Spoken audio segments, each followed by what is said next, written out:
Ahoy there, Captain Benzie here, coming at you with another video for EVE Echoes. I almost referred to this as another episode of the Industrial Pilots Manifesto, but I'm terribly sorry, that's never going to happen, simply because I don't know enough about those particular ships.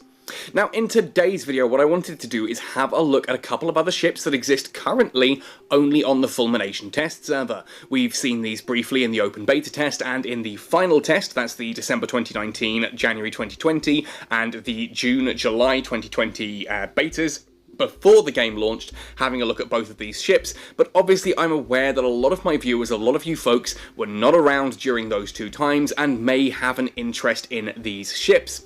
So today we're going to be looking at the Porpoise and the Orca, two oceanic-themed named ships, both of which are what could be referred to as industrial command ships. So we're going to have a look at what these are, how they work, what industrial command bursts do, or at least what they do in EVE Online at least, and then we're going to have a little talk about whether these ships are, useful, what kind of stuff they're going to do, and when we may intend to see these added to the live server. Now, if you do enjoy this video, let me know by hitting like on it, sub to the channel for all things EVE Echoes, ding that notification bell to never miss an upload, and of course let me know what ships and topics you want me to talk about in future videos. If you do want to go the extra mile to help support this channel and my content, then you can come join us on Patreon, and indeed there is a Redbubble merchandise store if you've ever fancied wearing the Catskull Academy or Catskull Cartel on a t-shirt, hoodie, stickers, notebooks, you name it, there is a whole ton of different stuff there. Anyway folks, that all said and done then, let's jump into talking about industrial command ships. First things first, however, before we jump into talking about these ships, I need to make a couple of points abundantly clear. First of all, as I said, I am on the Fulmination Content Creator Test server. With the magic of programming, I can type in an 11-digit code for each individual ship, item, blueprint, manufacturing tool, whatever the heck it is you want. I can type in an 11-digit code and magic it into existence on the server here. Now, it is worth noting that if I go onto the market here and have a look at industrial ships, then the two ships that we're going to be talking about, the Porpoise and the Orca, do not appear anywhere on the market lists, and if you were to scour the ship trees as well, you won't find them there. These are ships that exist purely in the background data of the test server. They were mentioned in a little bit more front and center on the ship trees and in the market back in those open beta and final test server days, but as of things as they currently stand, even on Fulmination, they are not readily available. You have to dig into the data a little bit to find them, and then I can bring them into existence and talk about their stats and what they do there. Now, of course, what this means is that, yes, this is pure speculation. There is no telling whatsoever what state these ships will actually launch in, or when they will launch. We can have a look at things like the Trello roadmap and have an idea of when these may launch, but for now at least, it's worth pointing out that these ships are purely hypothetical, theoretical, whatever you want to refer to it as, meaning when they do launch, they may be very different to how you see in this video, and this video is based on educated guesses and speculation only. Right, that said and done then, before we go any further, we also need to talk about industrial command bursts. Before we can talk about industrial command ships, of course we need to understand what a command burst module is. Now, if you've already watched my video on command destroyers, we've covered much of this topic already, so if you do want to use the timestamps in the description below to jump ahead to the next section, do feel free. For those of you who haven't watched that video, or just want a quick refresher in specifics to these two ships, let's talk about command bursts. Now, in EVE Online, command bursts are high slot modules that do a pulsing effect to nearby friendly ships. In EVE Echoes, however, we don't know how these are going to work. They don't exist on Fulmination as far as I can tell. I've not been able to find any form of command burst module in the EVE Echoes data, and as soon as I do, of course I will let you all know. Now, we know that there are multiple different types of command burst modules like armor, skirmish, information, and shield. There is also this fifth type, which is the one mentioned here on both the Orca and the Porpoise, which is the mining foreman burst, and you'll see that there is a skill tied to this on those particular ships. Now, what the mining foreman burst does is one of three different things. Again, this is based on EVE Online, so some of this does need to be taken with a pinch of salt. As an explanation of why I say that, it's worth pointing out that in EVE Online, there was a thing called a weapon disruptor, and a weapon disruptor could be loaded with scripts that would either affect turrets and would be a tracking disruptor script, or would it affect missiles and would be a guidance disruptor script. Now, those two modules were completely separate things here in Eve Echoes, and in fact, the guidance disruptor actually wiped out the electronic countermeasure version on the Caldari E-warships. Just an idea of what I'm talking about here, that modules do change their purpose and may get shifted around. Now, the Mining Foreman burst has 3 different charges that can be fitted into it in EVE Online, and blessed my cat there, you probably heard her sneezing in the background there. Anyway, we get the Mining Equipment Preservation charge. Now, this gives a mining crystal volatility bonus of minus 15%. I asked a lot of folks in the Destroyer video what this might mean, and some people explained it to me. Basically, strip miners in EVE Online use ammunition, and this just slows down the degradation of that ammunition, which is pretty cool. That doesn't exist in EVE Echoes, so I don't know how a burst like this could be applied into the game, or if NetEase might just go, well, okay, that doesn't affect us at the moment, we'll skip over that, or whether they are going to add ammunition in the future for these kind of things. Could go either way.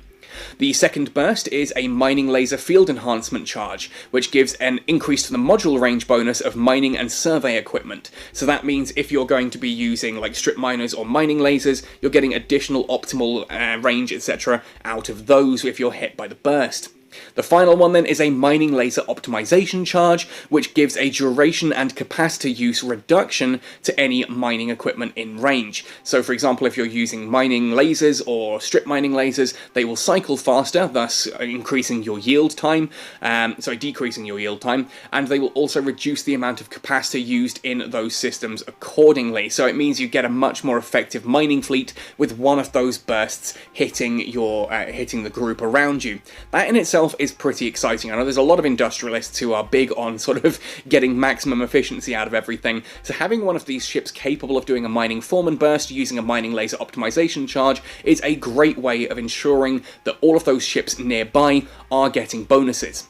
Now, I am going to briefly touch on a couple of the others because they are mentioned in the Orca and the Porpoise, notably the Shield Command Burst. You'll see that on the Porpoise, at least, the Shield Burst is mentioned as well and does get bonuses. What this one can do is one of 3 different charges. You've got an active shielding charge that reduces the duration and capacity use of shield repair modules, shield boosting modules, so your shield boosters cycle faster. Very useful if your mining fleet comes under attack. You can make sure that your ships are healing up quicker, and thus surviving any damage that may be coming from a little raider. You get the Shield Extension charge, which is kind of like a group shield extender rather than a group shield booster. Gives everyone in range a boost to their shield HP. And then there's a Shield Harmonizing charge, which again is like a group adaptive invulnerability field, which increases the shield resistance bonus of all ships in the nearby area. Now you'll notice some percentages here on the right hand side, and this is again true when it comes to the mining versions as well. Do take these percentages with a pinch of salt. Even if these modules make it into EVE Echoes exactly as you see them here, it's unlikely that the numbers will remain the same. But essentially this is what they did in EVE Online. You would find that a basic fit module, the standard tier 1 version of the module, would give a particular boost. As you can see here, it's a 15% reduction to the volatility bonus, a 30% increase to the range, or a 15% reduction to the duration and capacity use of those mining modules. Then you could get bonuses both from the ship, or by using higher tier modules, or indeed by training into relevant skills. That's the percentage that you're seeing here on the right hand side. So with proper modules, proper skill training and fitted to the correct ship, a Mining Foreman burst with a Mining Laser Optimization charge could decrease the cycle time and capacity use of a strip miner or a mining laser by up to 57.13%, and that's a pretty big reduction if you then factor into account that some of those ships are of course going to have mining circulation rigs as well in there, making them cycle even faster. Just massively increases the yield you can achieve over a period of time. First up then is the Porpoise, and I actually really quite like the look of this ship. That's quite an interesting sort of industrial ship design. I like that sort of cross-faction to it. The green colour's pretty cool. I just like the design of this ship. It's a very unique and cool looking ship. Now it's worth mentioning I'm not going to be talking about how to fit either of these ships. I'm not an industrialist, I'm not a miner, I don't know the best ways to fit these kind of things, and so I'm going to leave that to the experts, and we'll talk about that closer to the time once these ships actually launch in a demonstrable way. It's pointless me talking about the best way to fit something only to have all of its statistics massively changed. Anyway, let's jump into its ship details then. First and foremost, as I said, really cool looking ship, but it does actually get some interesting skins as well. I love the Digmaster Blazon, that going into the black and orange, very cool, and the Paydirt Prospector if you prefer sort of a more muddy brown and black for a subdued look, but for me, that's the winner there, although I do still actually really quite like that vibrant grass green.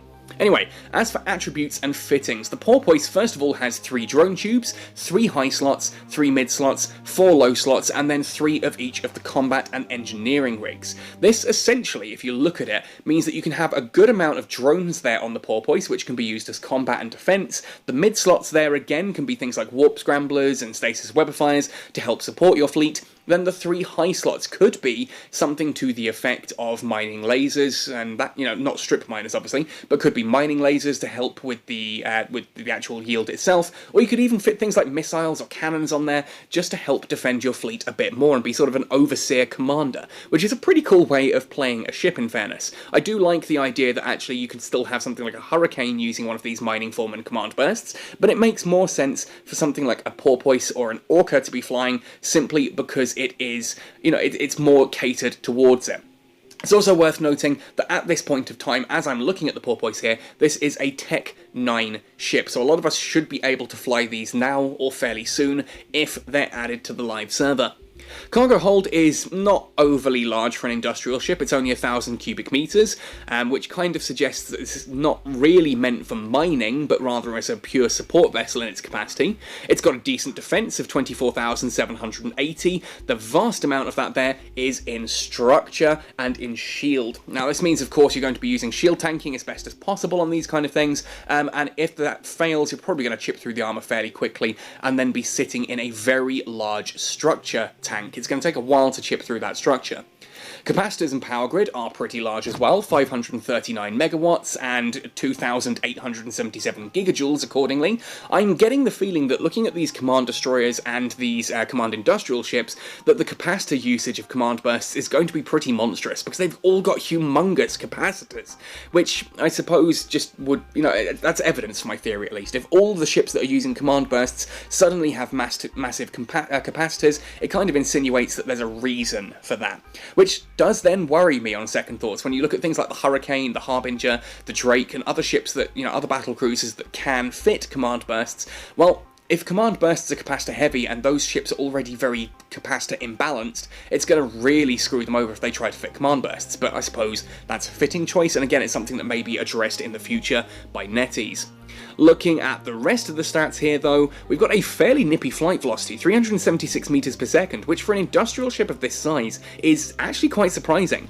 With a signature radius like that, this is essentially a battle cruiser, moving at the same speed as frigates. Okay, yes, the mass is also ridiculously small, and it's got a fairly decent inertia modifier, which makes this an astonishingly nimble ship for an industrial ship of this size, and that's before we take into account any of the industrial ship command training skills and things like that are going to improve that even further. That's actually kind of terrifying when you think about it.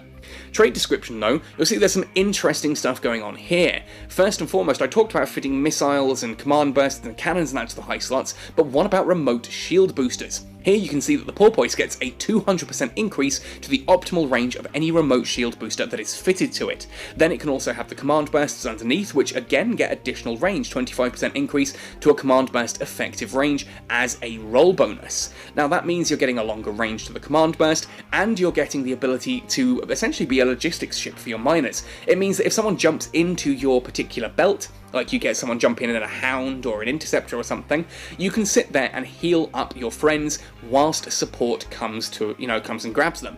Ultimately, Yeah, okay, it's better to avoid the situation completely. If an enemy ship jumps into your belt, warp out. But sometimes it happens that you don't manage to warp out in time, at which point the Porpoise here is going to help keep any ship that does happen to get caught alive just that little bit longer whilst the defense fleet musters, or indeed if there is a security ship hanging around nearby, while that locks onto target and blaps it out of the sky. It's just helping you keep your other ships alive, which is really cool. Now you'll see here there is a new skill on the left hand side, Mining Foreman. This is not a skill that is currently on the on the skill trees, so I'm imagining that again when the Porpoise and the Orca are added, this skill is going to be added to the game too, and for every level that you've trained in it, you're getting a 3% increase to Mining Command Burst Strength, so again that's a 15% increase on the Mining Command Bursts that we saw earlier. Take the numbers we saw earlier with a pinch of salt, but you can see now why there's that minimum and that maximum there. We're getting the big boost here. We're getting a 2% increase also to Shield Command Burst Strength. So again, if you're fitting a Mining Command Burst and a Shield Command Burst, you're kind of getting the option to use both of those here with decent extra effects. And again, with that Shield Command Burst and the Remote Shield Boost optimal range, we're insinuating here that this is designed to help keep your mining ships alive if they're attacked. Finally then, Advanced Industrial Command gives you additional drone effective hit points and additional drone control range. This is very useful, as anyone who's flown an interceptor pilot into a fleet of retrievers may know. When a retriever turns around and locks you down, and then it and its friends launch a swarm of drones at you, you're in for a bad time. And here the Porpoise can be launching 3 drones of its own at an additional 30 kilometers range over its standard drone control range, with good EHP, which makes them hard to kill. All the retrievers and procurers and things that are using drones there as well. You can lock down a target, stop it from escaping, whack it out of the sky with drones, whilst your Porpoise is then restoring the shields of any ship that invader has decided to target. That, to me, is pretty cool. Now, the second industrial command ship that I want to look at is the Orca here. This is an absolute beast. Look at this ship. This is nearly 1.5 kilometers in length. In fact, if I try and zoom all the way out, that right there is full zoom out. I cannot zoom out any further. Massive ship, and it really does look exactly like an industrial ship should. You've got these massive cargo pods down the side here. You've got big cargo containers along the top of the ship, and at the aft, you get that typical command bridge that's very reminiscent of, like, cargo ships, oil tankers, that kind of thing, as we see them in modern times. And just check out that propulsion unit at the back there. This is a big, slow, heavy lumbering ship, and it is exactly what you would expect when you hear the phrase industrial command ship. And I love the fact that it comes in that typical blue and yellow, like the Procurer, the Retriever, and indeed the original Venture as well. We do get, we do get a couple of other colour schemes here as well through skins. The Digmaster Blazon gives it that handsome orange and black coloration, and the Paydirt Prospector takes it into a much more muted black and brown colour scheme if you just want to be a little less visible whilst out in space. That said though, I still really like that original. That yellow and blue, I think, to me, is just part of the industrial look here in EVE. Now, if we move on to attributes and fittings, the Orca has a really interesting profile and a lot of really interesting stats, and you can see why this is currently billed as a Tech 10 ship. If we look, first of all, we've got 4 drone tubes. That's a lot of firepower to kick out for an industrial ship, using 4 combat drones there, 4 high slots, 4 mid slots, which can fit a variety of electronic warfare, and 5 low slots. That's a lot of tank, that's a lot of propulsion, different variants of modules that you can fit there in those low slots, along with 3 combat and 3 engineering rigs. We have a monstrous power grid output here, 66,096 megawatts. That is matched by its capacitor grid there, 10,674. That is insane, and I would not expect it, I would not be surprised at all if both of those get dropped quite dramatically when this ship actually launches. Defense, 56,157. Again, the vast amount of that is in structure, but with a good amount on shield also to help protect it, and we're getting a much more industrial cargo hold here at 60,000 cubic meters. That is a humongous cargo hold. We've got a ship here that is nearly 1.5 kilometers in length that can carry 60,000 cubic meters of cargo. That is just insanely spacious. It does of course mean that this is a very big ship. If you look at that signature radius, 391.6, I've said it before, you're not the broadside of the barn here, you're not even the barn, you're the entire farm and the surrounding countryside when you're flying an Orca. Again, 1.4 kilometers in length. I mean, just you do the math. Someone can sit there with a ruler right now. If that's 1.4 kilometers in length, how wide is it? What is the surface area of an Orca? And how many families could a farm of that size support? I'd be interested if someone can find that in the comment section and let us all know.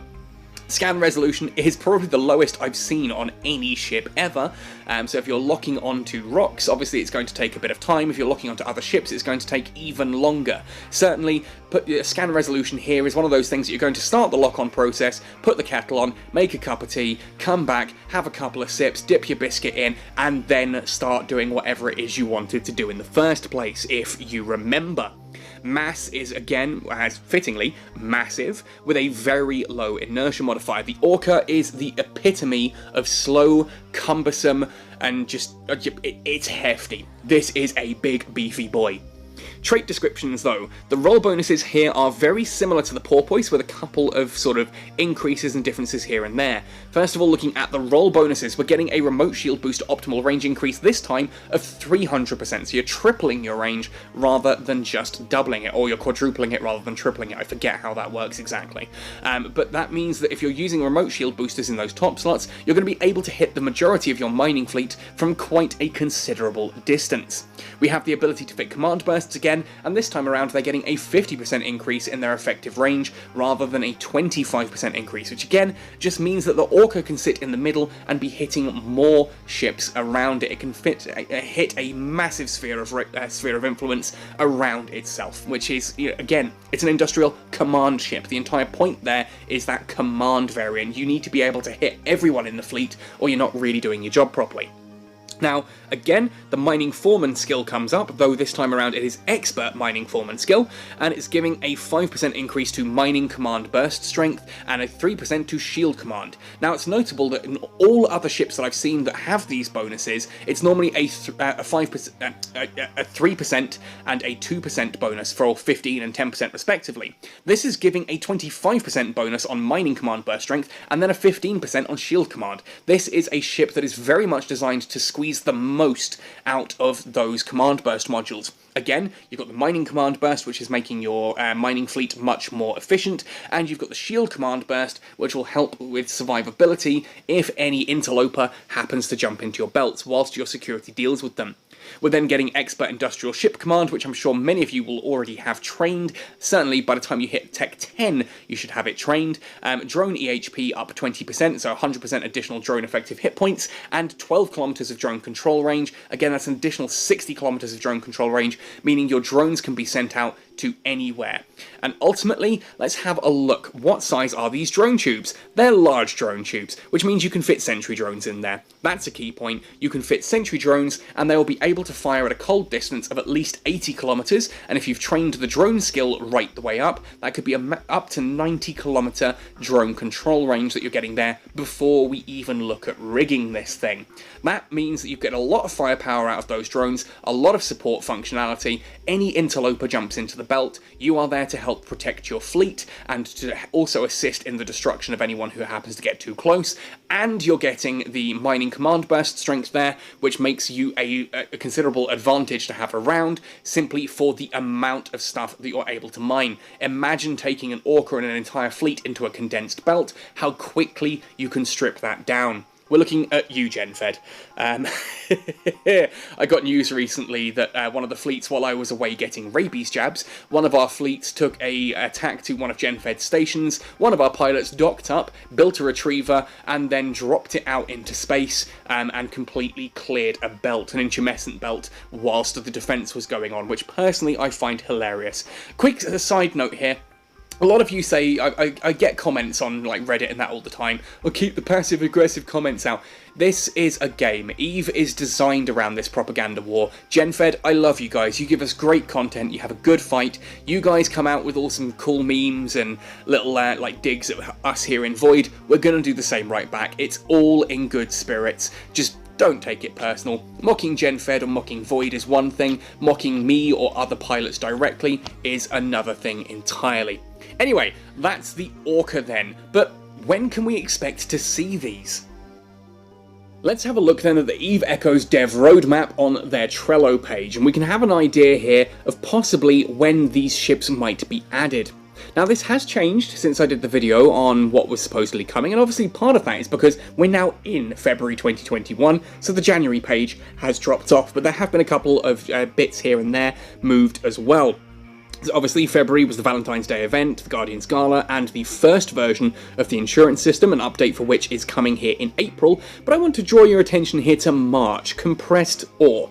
Compressed Ore, this to me would be the perfect time to start introducing some of the industrial command ships. I mean, certainly we're still lacking the command bursts that make them actually useful, but Compressed Ore could be when these actually start coming into effect, because obviously if you're going to introduce new mining mechanics, adding some new mining ships as well would be a really cool way of doing it, or at least in new industrial mechanics, if not specifically mining. This may be that you can compress ore like you can in EVE Online in order to fit it into a cargo ship that little bit better. But if it's not March 2021, what about in April? Well, in April, we're getting new Tier 10 ships. I've mentioned here that the Orca is a Tech 10 ship, and I'd like to think that if they're going to be adding some of these Tech 10 ships, they may add some of the new modules to go with it. I'd also like to possibly consider that the new Tech 10 ships may not be exactly accurate, that there may be a bit of a typo in there, that we get some ships other than Tech 10 variants as well. Certainly this is where we might see things like the Rifter Assault, the Tristan Assault, and those kind of things added into the game too. But again, the Orca is a Tech 10 ship, so that might be added along with Command Burst modules, and if they do add in lower tech ships at the same time, then we may also see things like the Command Burst modules added then. Capital ships freighters coming at the same time, what a perfect opportunity for industrialists to have access both to the jump freighters, the capital freighters, and the things like the Orca and the Porpoise at the same time. That is a big boost there to industry, alongside the insurance system getting its second revamp and hopefully correcting some of the issues that people are screaming about on Reddit right now. Beyond that, however, there's not really much else to have a look at of when these could really be. Obviously, we're seeing capital ship modules and skills there, but these are not capital ships. So what about here in May? Well, it could be part of scanning and exploration and the industry decoder. It could just come as an unnamed part of the large balance update. But as far as I'm concerned, I think March and April, specifically April, are the more likely of these two. I could be completely off, and these are ships that are not coming for at least a year. It might be September, October, or November before these ships are finally getting added to the game. But I would like to hope that it is ahead of that time, because we've seen the stats. I know a lot of people are very excited to get into something like a Porpoise or an Orca, and I can see why. I can genuinely see why, especially with a lot of people crying about industry at the moment with how the insurance system is working, although, curiously, I'm also getting a lot of reports from industrialists who are doing absolutely fine under the new system, who are doing actually really well. I know one particular destroyer manufacturer is suddenly raking it in, with all of his orders being absolutely confirmed to sell the second he drops them off in a station. That's really cool, and I think that the insurance system, it's not perfect, but I think it's a lot better than people are making it out to be. And for anyone who's sitting there saying, why can't they just do it the same way as EVE Online, it's worth noting that CCP themselves have said that the insurance system as it stands in EVE Online was one of the biggest mistakes they ever made. It is ridiculously abusable, and it really damaged the game both on its launch, and it's still not in a great place of where they would like it to be now. That's all stuff direct from CCP, so I don't see why anyone would want to emulate that here in EVE Echoes. Our current system ain't perfect, but I think it's a damn sight better. It's not quite as abusable, and people are actually still using it as a way to support industry, and that's pretty cool. So I'm hoping then that by April we'll have the Orca and the Porpoise, and industry will get an even bigger boost, and that would be so cool to me. I do apologise for the dogs going off in the background, but that's a perfect time for me now to sign off on this one. Let me know your thoughts and opinions here, both on the Orca and the Porpoise, and when you think these might get added to the game. Really excited to see these. I'm not much of an industrial player myself, but I know a lot of you guys are, and I would love to hear from you what you're most excited about in regards to that. Anyway folks, thank you for watching this one right the way to the end, happy sailing, and see you in New Eden!